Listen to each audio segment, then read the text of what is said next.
And when he directed himself toward Madian, he said, perhaps my Lord will guide me. You see now, the trust is upon who? Allah subhanahu wa ta'ala. Perhaps my Lord will guide me to the sound way, some place, some destination. I don't know where, but Allah is going to take me somewhere. Tawakkal ala Allah. And when he came to the well of Madian, he found there a crowd of people watering their flocks. And he found, aside from them, 2 women driving back their flocks. He said, what is your circumstance? Meaning, how come you're keeping your animals away from the water? Why won't you let them go and drink? And how come you're here anyway? You see, Musa a.s., is he in trouble himself? Right now, is he? Yes, he is. Does he have money with him? Probably not, because he had to leave within moments. He just left and ran to save his life. What did he have with him? Hardly anything. Now in a situation like this, when we ourselves are needy, do we think about the need of other people? No, we generally don't. What distinguishes a muhsin is the fact that even when he is needy, he is concerned about the need of others. Like we learned the other day, that the person who is not grateful for little, he cannot be grateful for a lot. So a person who cannot avail small opportunities, then he cannot avail big opportunities either. So what happened over here? Musa a.s. sees something unusual over here. So he gets up and he goes to them and he asks them that what's going on? How come you're not watering your animals? They said, we do not water until the shepherds leave. And our father is an old man. In other words, we don't go in the midst of men in order to water our animals. We wait for these shepherds to go. When they're gone, then we take our animals to the water hole so that they can drink. And we have to do this because our father is an old man and he cannot do it himself. What do we see over here? That the women are working in the field of men. Aren't they? They are. However, they are working without mixing with the men. This is something we need to remember. No matter where we are working, no matter where we are, even if we go shopping, alright? Even if we are going to school, university, workplace, wherever it is, whatever kind of work it is, as long as it's halal, it's fine. But what we need to make sure, what we really need to be careful about is not mixing with the men. Not mixing with the men means that when there's a man, who's doing something, and you need to do the same work, don't go and stand right next to him so that by accident you fall into him or he falls into you. No. Keep your distance. Maintain your distance. Don't mix with them. فَسَقَى لَهُمَا. So Musa a.s., he didn't say, okay, and then he just went back and sat down. No. He didn't just hear out their problem. Because what's the point of hearing out somebody's problem if you're not going to help them? He's helping them. So he watered their flocks for them. Why? Because if they waited for the shepherds to leave, then what would happen? The water hole would be empty. By the time their turn would come, there would hardly be any water left. Alright? So what happened? Musa a.s. watered their flocks for them. Then he went back to the shade and he said, Rabbi inni lima anzalta ilayya min khayrin faqir. Oh my Lord, indeed I am for whatever good you would send down to me in need. Notice over here, he does not ask the girls for compensation. He doesn't say, okay, now you give me 1 sheep. No. He only asks Allah.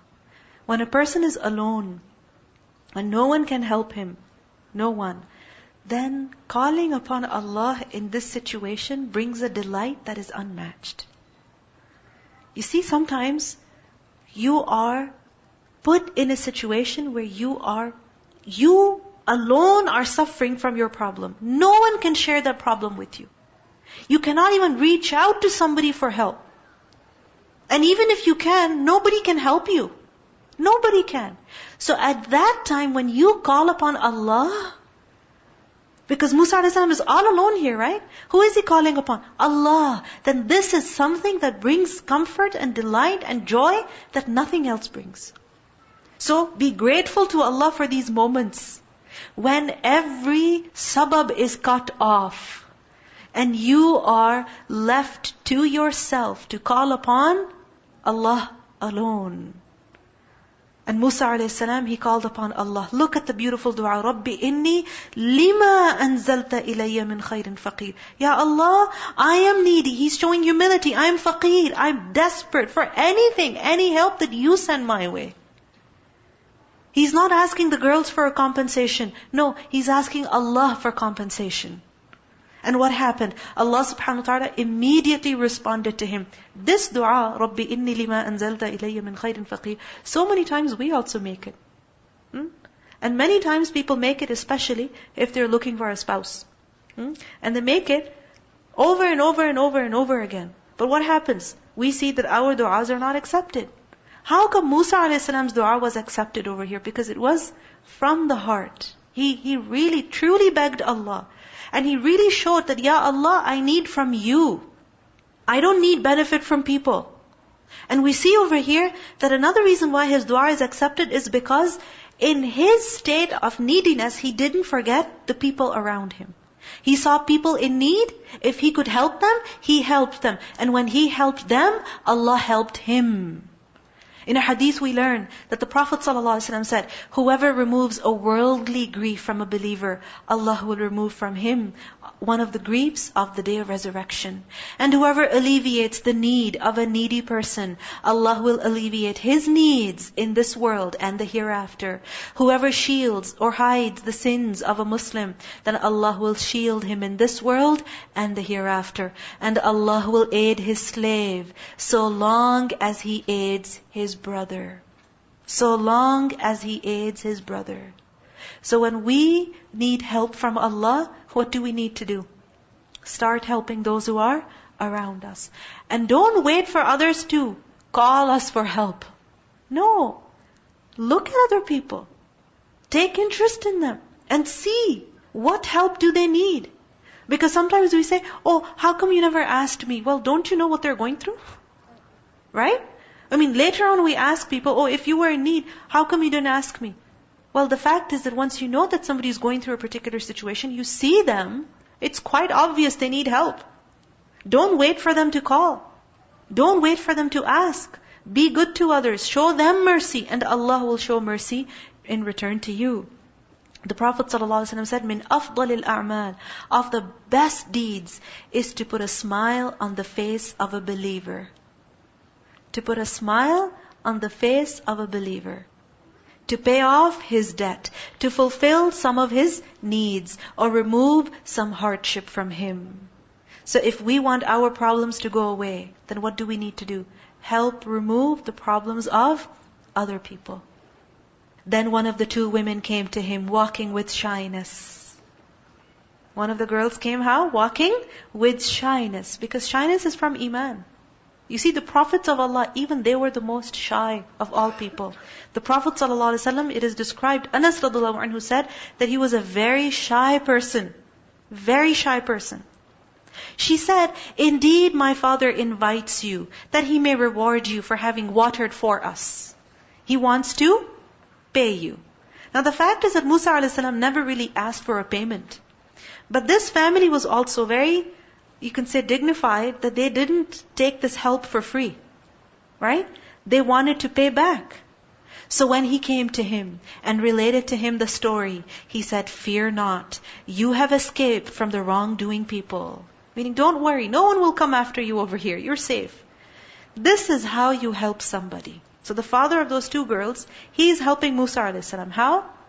Firstly, he's comforting him. How?